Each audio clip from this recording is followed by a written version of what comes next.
Kublai piki perlo ya kan ka video nga ko ban pun I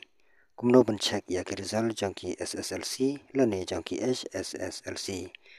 tening kong ki candidate ki bakwa ban check ya laki jangki result ki don kam ban tip ya laki jangki number te manta kandet nga sikwa ban pun nuksa ni kanang ba pin tip te lada pindon ya u apkrum pin le siwa apkrum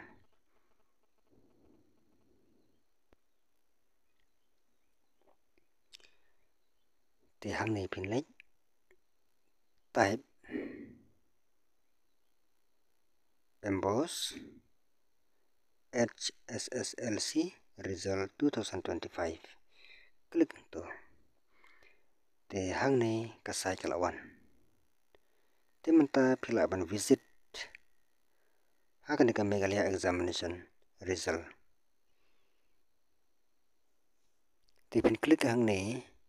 Meghalaya examination result of emboss examination arajar% HSSLC lane SSLC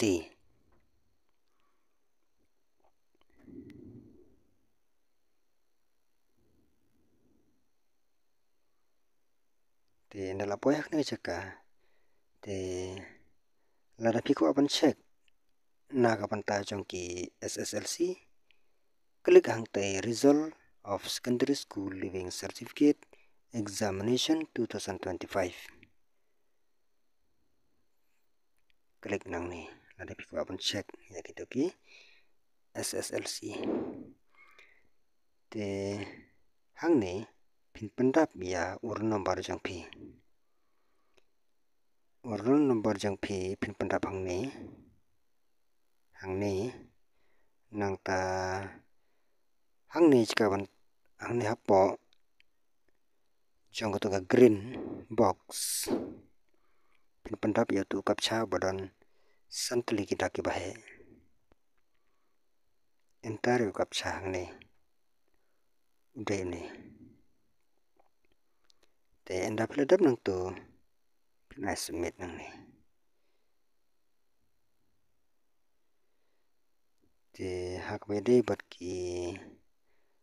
HSSLC ki budai ki ad candidate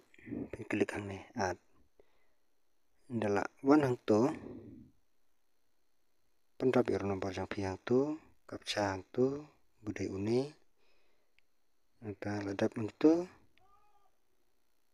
submit nang tu te budai ki komos klik hang ni komos wan hang tu pin pendap yor nomor hang tu hang ni nang ta kapcha hang ni budai une kumbangal ong dam tu submit tika badai ki science stream klik hang ni science hang tu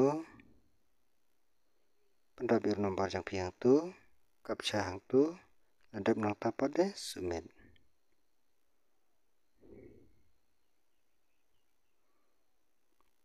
tiki badai ki vocational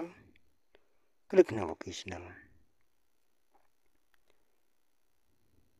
badai ki vocational course klik hang tu te sa pendap ikir nomor jang pi hang ni kapcha hang ni badai une kumbangal ong nang ta sa submit tu kala pau ka result jang pi te lada pi ko apan check ya ki result kumbangala ka daw checkmat te shu tab na ki mobile phone jong email pa jong ki bahayeng lane lada pi don jang la jong ro pi shu tab tang kom to kumbangala ka daw kala ame te tang kom to hi